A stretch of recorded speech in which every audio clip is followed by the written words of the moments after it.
Oh, the second part of the 3406B was the removal of the exhaust manifold. That's number one, and number two right here is broke, top and bottom flush. And on top of that, we have got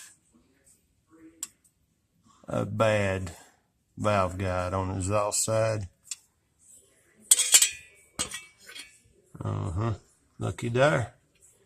So if you ever want to know how much miles your engine has on it and why it smokes and uses oil sometimes, this is the reason why.